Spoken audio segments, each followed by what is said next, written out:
When my mom and stepdad went on their honeymoon, I wasn't trusted to watch the house for the week. So they sent me to my uncle Ronnie's farm. He lives with his aunt Susie and my cousin Ronnie Jr. They have a spare bedroom upstairs that I stayed in. It's an old-fashioned style wooden farmhouse. It is big and nice, though the spare bedroom overlooked the crops and the numerous scarecrows my uncle had scattered through the crops. This was in mid-October a few years ago, and my uncle was mid-harvesting his corn at this time of the month. He asked for Maya and Junior's help. Weirdly, it wasn't tedious work like I kind of enjoyed doing it. It wasn't using his combine. Instead, we were just handpicking a bunch of corn. I had this little rolling basket-like things that I was supposed to fill up. I admired the 3 scarecrows he had. They looked like he put a lot of work into them. They had sweatpants on and wearing flannels along with straw hats over their heads. When we were done picking the corn, I asked Uncle Ronnie how long it took you to make those. He said a few hours at most, and he said they really do the trick keeping the crows away from the most part. That night after dinner, I played video games and smoked weed with Junior for a little bit. Then I just went to the guest room to do whatever on my laptop. The next thing I knew, a rock or something hit the window. It scared me for sure, as there is no way that wasn't intentional. I didn't want to go look out the window to check though. I just closed my laptop screen so there would be total darkness in the room. I crossed my fingers it wouldn't happen again. But when a second rock hit the window, my heart felt like it dropped out of an airplane. The room was still completely dark, so I gave it a minute before getting up to peek out the window. There was a full moon out and one of the outside lights was on, both lighting up a decent amount of the crops and one of the scarecrows. I continued to look around, but when I saw something moving in the corner of my eye, I looked back at the scarecrow to see one of its arms waving at me. No, surely I was hallucinating, and waving stopped and the arm moved back down to its side. I shut the blind and wanted to throw up. I ran to Junior's room and opened the door, but by this point in the night he was already asleep. I closed his door and checked downstairs for my aunt and uncle, but all the lights were off downstairs, so I checked their bedroom, and they were both asleep. I went back to my room and lifted the blind just enough to peek out there. The light outside was now off, but with the bright moonlight I was able to see the scarecrow was still hung up on the stick. I looked out the window for over a minute, waiting for it to move again, but the longer I waited, the more I realized I must have been higher than I realized. I finally dropped the blind back down and climbed into bed. The next morning, I went downstairs to my Aunt Susie making us all pancakes. My uncle was already outside doing work, and Susie called Junior down to eat before all the pancakes were gone.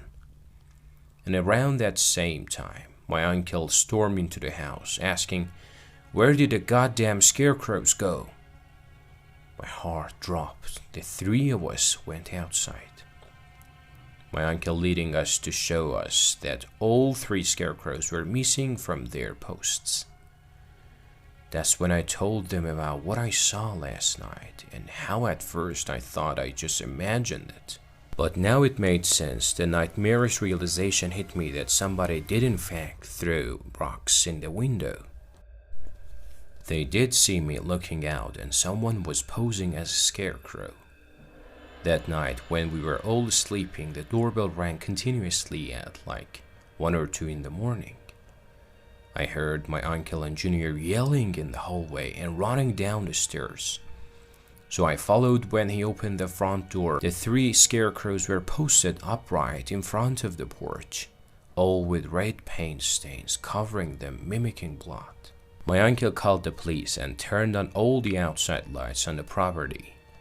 The police, as well as my uncle, chalked it up to some stupid early Halloween prank by a bunch of immature kids. But the possibility that it wasn't, and that it may have been a much more hostile motive behind this, is what really freaked me out.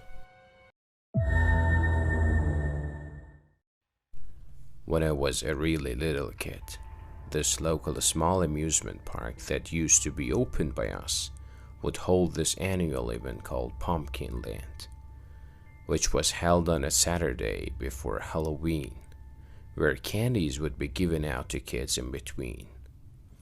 Rides and pumpkins would be scattered throughout the park for families to pick up and take home before leaving.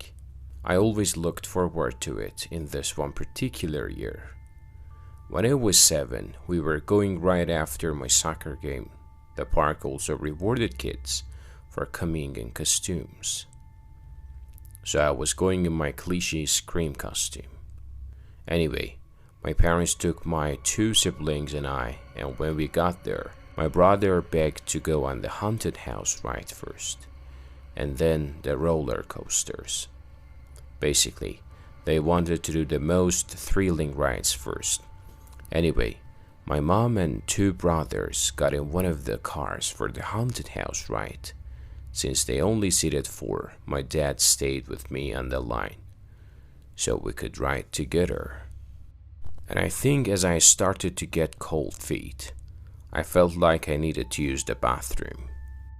So we got off the line and my dad led us to the bathroom. He went too, but I finished first, so I waited outside the bathroom. I waited for a while. I was kind of confused. Eventually, I went back to the bathroom, and my dad wasn't in there. That's when I started to panic. I was alone in a huge crowd of people, and at 7 years old, I was actually scared of being lost. Eventually, a man came up to me and asked where my parents were. I told him I couldn't find my dad, and I asked him for help. He took my hand and said we are gonna go find them. I remember him leading me with a tight grip of my hand, and suddenly he pulled out his archaic Nokia brick cell phone and started talking to someone on the other end. The only major thing I remember him saying was, "Oh, I'm with him right now," as he looked down at me and smiled. Then he said okay and hung up. He looked at me again and said that was my dad, and that he was waiting by the parking lot. He continued to lead me. But even at 7 years old, I wasn't an idiot. I was wise to the fact that my dad did not have a cell phone, and that this stranger probably didn't know my dad. How would he even know who I was if I was under a Scream mask? And we were approaching the front gate to the park. I spotted a female employee and started saying "excuse me" over and over until I got her attention. Then I said, "I don't know him, please help." The man defended himself, saying he knew my dad and was trying to get me to him, but employee took my side and asked me to come stand by her so she could use the loudspeaker to find my parents. The man didn't stay a second longer after that. He walked away quickly into the parking lot. The employee announced over the park intercoms that a child in a Scream costume was missing his parents and gave my name. Eventually, my dad came running over, waving his hands. It was a nervous wreck. The employee told him of the potential predator and the possible attempt at kidnapping. And that's when he lost it. When my mom came over, she was just as furious. My parents asked the manager to see the surveillance footage. Somehow at that time, the amusement park didn't have any surveillance cameras, according to the manager. Still, my parents thanked that employee for getting me away from that man, and we tried to have a normal day after that. I was too young to realize the severity of the potential situation I had just avoided. Obviously, remembering it as an adult is a lot more sickening to think about.